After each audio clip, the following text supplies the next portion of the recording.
Now, Team Clinton sees an issue, gun control, that was once dangerous for Democrats in national politics as a general election plus now. But more interesting, perhaps in the short term, is how much of a dividing line gun control will be in the heated Democratic race. Remember, the first Democratic debate is next week right here on CNN. Senator Bernie Sanders, a liberal favorite on most issues, is a longtime defender of gun rights, popular in his rural home state of Vermont. Yet listen here to Senator Sanders yesterday at an event in Massachusetts. What we need to do is bring our people together to stop the shouting, to pass sensible gun control legislation that says clearly guns should not be owned by people who should not have them. We often talk about maybe Hillary Clinton moving left to deal with the primary dynamics. Is that Senator Sanders moving left from a position where he has often said you have to respect the views of people who live in rural America?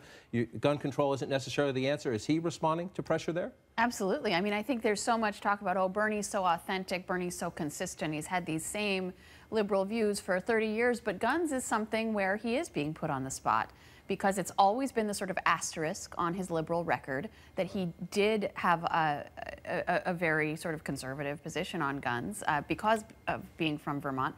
And now now that it's in the spotlight, he gets squeezed on it, and we see him articulating a sort of a different position. Is it a chance, an opening for her in the debate? She has to be tempted. And I know the monitors at CNN, John, will be certainly primed up with the Brady bill vote. You think they know? I think they might know that then Congressman Sanders did, in fact, oppose the Brady bill that was signed into law by Bill Clinton. So you can see the opportunity there for Hillary to sort of go after him.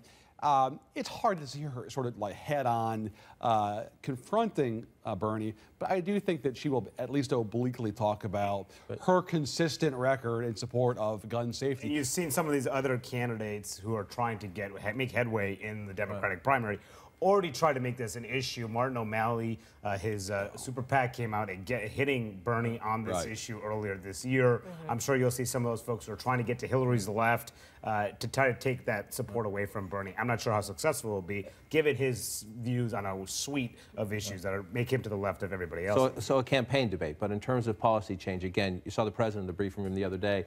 He didn't even call on Congress to do anything. He essentially was calling on the American people, saying in the next campaign, you need to pressure Congress to do something in the future. He seems to get that as much as he's in this familiar, horrible place after mass shootings, that his view that more gun controls would help isn't going anywhere during his presidency. And he knows that, and I think that's why you saw how frustrated he was, because how many times has he had to go up there and give a speech like this and feel like his hands are tied? I mean, he's been able to do a lot with executive orders, and he feels like he's accomplished a lot that was in his agenda, and this is one gaping hole, and he certainly feels that, and it's hard to see how that changes, even if we get through the next election, unless there is a huge turnover in the House and in the Senate. Even if you do elect another Democratic president, as we've seen with President Obama, you can't get that done. They won't even have the, maybe they will. I just say they won't, but I don't think they will. But maybe they could at least have the conversation about the mental health issues. There should be some bipartisan agreement there, but we'll see. Another issue that could come up in the Democratic debate that came up when the president was answering questions the other day is he was talking about the mumbo jumbo or the, what was the word he used? Half-baked ideas he was hearing from the Republicans on Syria, including proposals for a no-fly zone.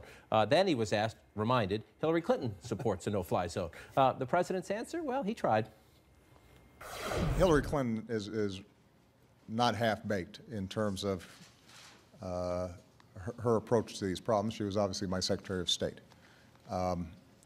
But I also think that there's a difference between running for president and being president. Ouch. Yeah. Ouch. Ouch. And Senator Sanders, we should note, is with the president. He says no-fly zone would do no good. That's so Obama, though, isn't it? I mean, Obama's basically given this saying, look, you got to say certain rhetorical things when you're a candidate. We all get that. You mean like closing Gitmo? Yeah, exactly, exactly. But Obama is so dismissive of those kind of political strokes, rhetorical strokes, and sort of sees his job now differently than being a candidate. But it was fascinating that Sanders wasted no time in siding with Obama. And this is one of 3 issues now that Hillary has opposed the president on. Not only that, not only Syria, but also Keystone, and also drilling in the Arctic. So she's clearly figuring out her spots to differentiate herself from the president rather than being accused of being a water carrier for him. He's keeping count. You think the president's keeping count? I think the president's probably keeping count. And you know, look, this does expose a rift that existed when she was Secretary of State and in the White House, particularly on foreign policy. Hillary Clinton had a sort of a more interventionist view. She wanted to be more aggressive in a number of conflicts, and President Obama was not as comfortable with that.